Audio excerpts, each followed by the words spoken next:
Hi, I'm Catherine. And I'm Gail, and welcome to Women Over 70 Aging Reimagined, our award winning weekly podcast. Visit womenover70.com to learn about how you may become involved with us. Join Aging Reimagined Circle and enjoy free participation in our monthly programs online. And thank you for listening. And thanks to our sponsor, Plymouth Place in LaGrange Park, Illinois, where senior living is redefined with options and opportunities to fit individual needs and preferences.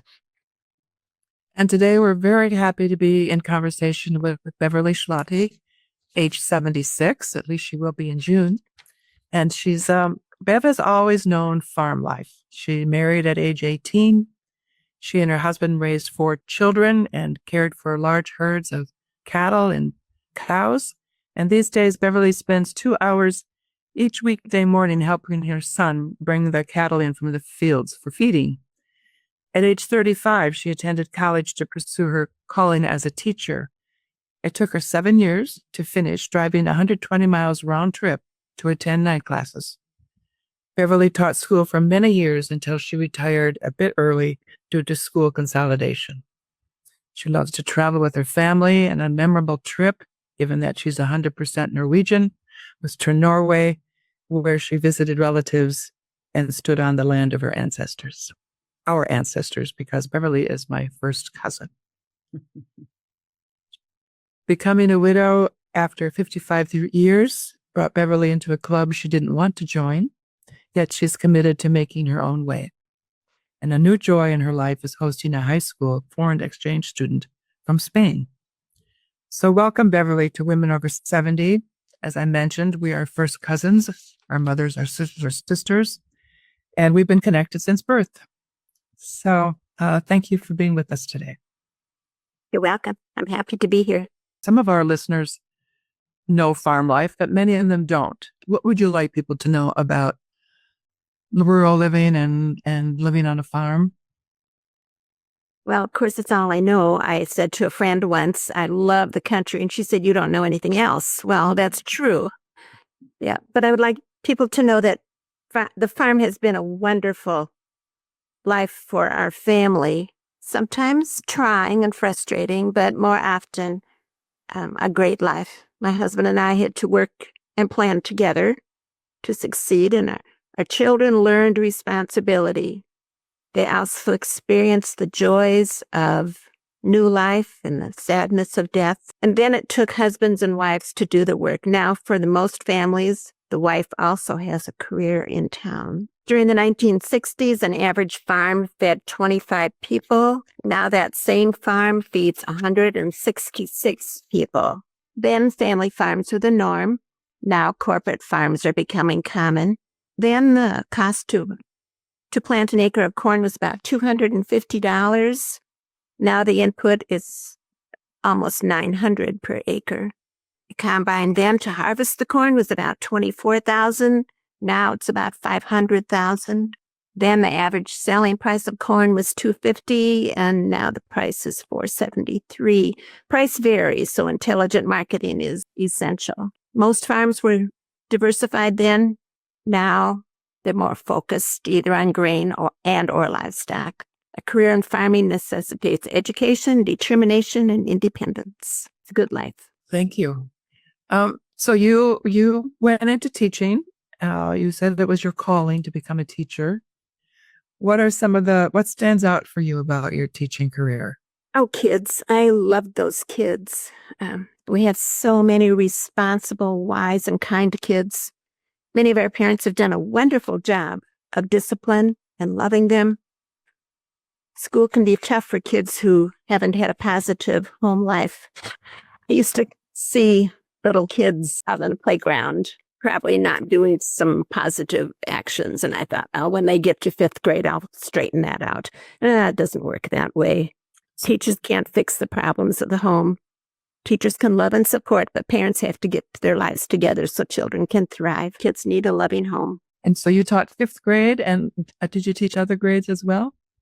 I started out in the gifted program and then went to kindergarten, then went to 3rd grade, and then ended up in 5th grade for many years. Then after I retired from the public school, I taught at a small Christian school for a few years. Also very rewarding. When you say small, how small? Oh, about 15 kids in all grades. Reminds me of my upbringing. Oh, country school. Yes, country school. That individualized attention. Well, on a different note, you were married for 53 years, and your husband, Leroy, died 3 years ago. 2020. Oh, 5 years ago. Sorry. Okay.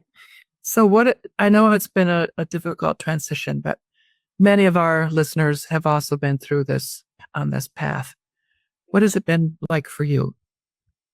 Okay. Well, I don't like it, but it's lonely. I miss so many things. I miss discussing topics like, is it too stormy to drive to town?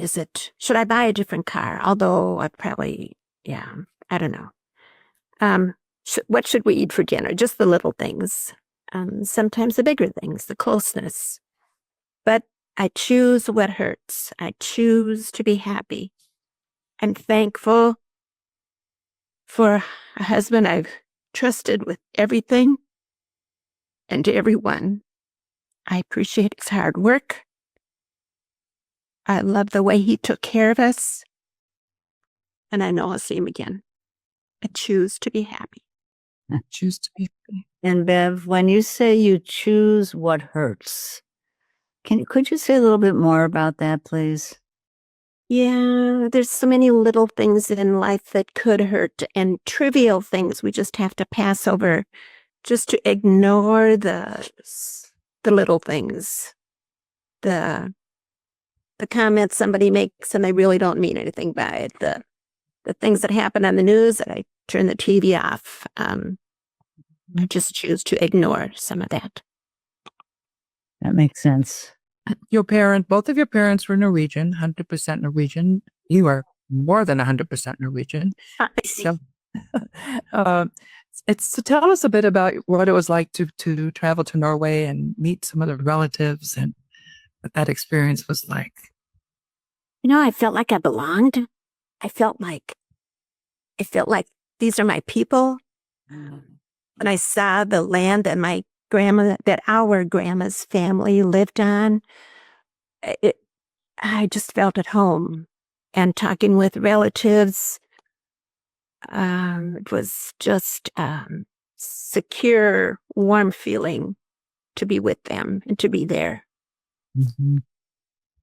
Did the two of you you and Catherine, were you together much when you were growing up? Well, we lived 125 miles apart. So in those days, we didn't just travel for a day here and a day there, but maybe a couple times a year. Okay. Well, I think I visited you every summer, Beverly, in the farm. Oh, yes. Because I remember that horse that kept bucking me off. You were the reason we went roller skating where I met Leroy. Oh, really? Really? Uh-huh. Oh my, I didn't remember that. Huh. Yeah. Oh, that's great. Yeah. So and then there were always family reunions every July at my grandmother's. So there'd be a whole crew of kids and aunts and uncles and softball games and lots of pop to drink. How many cousins were there? You two are first cousins. How many first cousins were there among you? Well, not as many as you would think, because there were 14 kids in my siblings. Our mothers were part of a clan of 14. So what do you think, Bev? Well, many of them didn't have children for various reasons, but I just off the top of my head, I would say 15, maybe. Yeah, probably not more than that. That's a lot. Coming from an ordinary family, that's a lot of cousins. Well, good family. Yes. I think other families would have had like 40. So you, your trip to Norway, because you shared some of the photos with me, the church that I think was our grandparents, our great grandparents attended. Who attended that? Right. stage? I think it was my grandpa's family on my dad's side. Oh, Dad's side. He was baptized in that church. Uh-huh. Yeah. Very ornate church. Yeah. Will you return? Oh, probably not. No. Maybe not. I have other places to go. Yeah. Or we were I'm going to Turkey in 2026. And I should go to Spain to see my exchange student. Sounds wonderful. You were about to say that the relatives might be visiting South Dakota, might be visiting you. That is the plan this week, this fall. Yeah. To be involved with harvest. I'm an urban person. I have been my entire life, and it interests me to know what's a typical day on the farm like. Well, we wake early, probably about 5, go directly down to the barn. My husband and I milk cows at a dairy operation. So we do that for a couple hours, and then it was time to get up to the house and get the kids some breakfast and get them off to school. And then it was washing clothes and probably going to a meeting in the afternoon, and then usually trying to be home when the kids got off the bus. And it was milking again, homework, supper, baths, get kids to bed. Pretty much every day. Yeah. You must be in very good shape. Oh, could be better, you know. Well, you're still going out every morning to help your son Wayne. What are you doing out there in the morning? I'm just Thank watching you. so the cattle don't get through the gates while he drives through to feed them. And nothing too strenuous. Okay.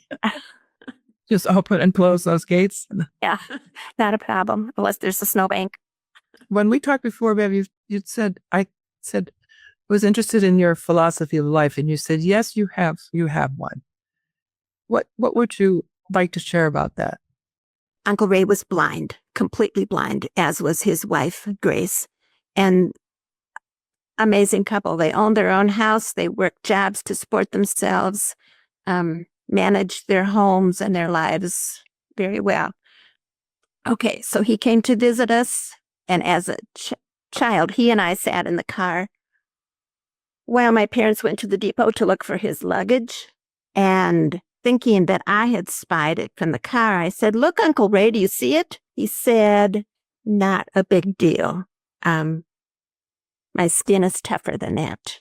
His reply has followed me all through the years. Trivial. I choose not to be offended by trivial matters. Don't need to hurt over small things. This philosophy has allowed me to sleep at night and retain friendships, focus on the important things that matter. I choose what hurts and disregard the rest. My skin is tougher than it. So he was a good influence. No. Uncle Ray. That reminds me of our other uncle, Uncle Leroy, who was also blind and had married a woman who was blind, and they had 4 children in their own home. And Uncle Leroy was a musician, and he had his own jazz band and traveled around. So he was a great influence on my life too. Always happy. Yes. Always happy. Yep. Like to talk about going sightseeing in the Grand Canyon. Well, you're retired from teaching. And so what are you engaged in now? I belong to some clubs, a couple of reading clubs and church groups. And then my foreign exchange student, hopping.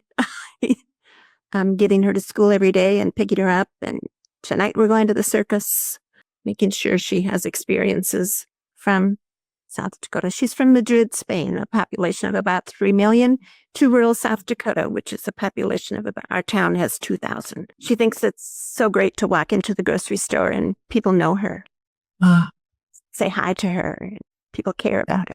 She likes it. Oh, that's nice. Is she a junior or a senior? She's a junior. She'll be going home in May, the end of May, 1st of June. Her friends say they're going to come and see her. We'll see. Sounds like you'll miss her. Yes, I will. And that's why you're planning to travel to Spain? Correct. Yes. Yeah. Don't know when, but I hope it happens. I hope so too.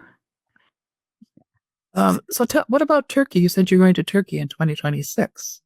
Oh, I have a grandson that is engaged to a girl who is Turkish, and she wants to go to Turkey to choose her wedding dress.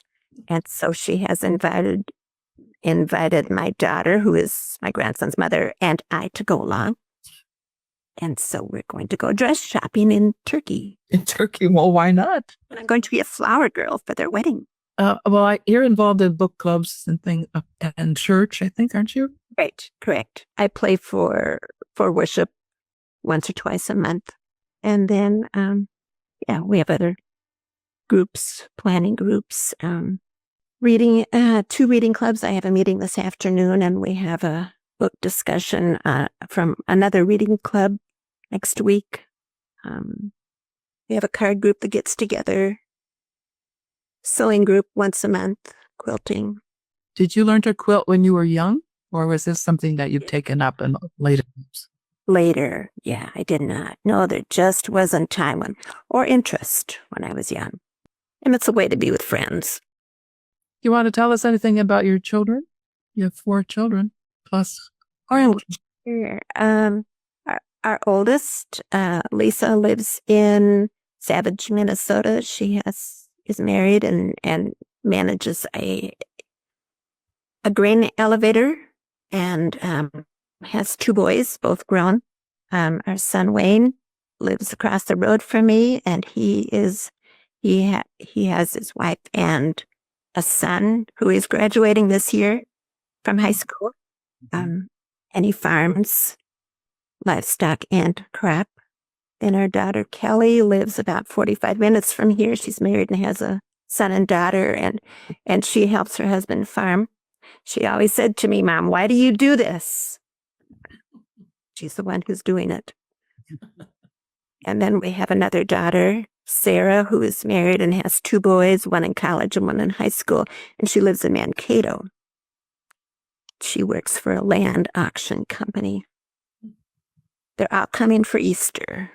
Nice. Yeah, very nice. Yeah. And I think you traveled a bit with at least some of the children, Lisa for sure. Right. And Kelly also went along to Norway. And then you went to Greece earlier. We did go to Greece with Lisa and Larry. Yes. That was a marvelous trip. Yeah. And what brought you to? Why did you choose Greece? Lisa called one day and said, "Mom, if you could go anywhere in the world, where would you want to go?" And I thought about that and gave her some options. Well, she didn't choose any of those. You'll be 76 in June, correct? Correct. Yes. Yes. And so how do you feel or think about your own aging? I look in the mirror in the morning and wonder, wow, who is that? But I do realize no amount of moisturizer is going to take care of that. So ignored. One of the trivial things. How do I feel about aging?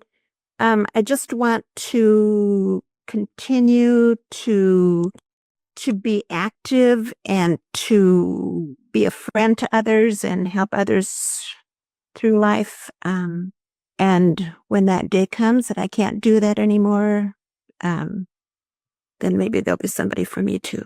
So how do I feel about aging? It's natural progression. Right now, I depend on the kids for a lot of things, like, do you think I should go buy a new car? When I've already decided to do that. Or advice on something, or my dishwasher isn't working, could you come fix it? Oh, sure, they'll be right here. Some things are aging is limits us, and other times it frees us to know what's important. A lot of the women we interview talk about the opportunities and some of the joys that come with getting older. And what do you notice in particular? Because you've always been, I think, pretty optimistic person. Probably the freedom from worry, because not knowing all the problems that kids have, I'm just free to love them.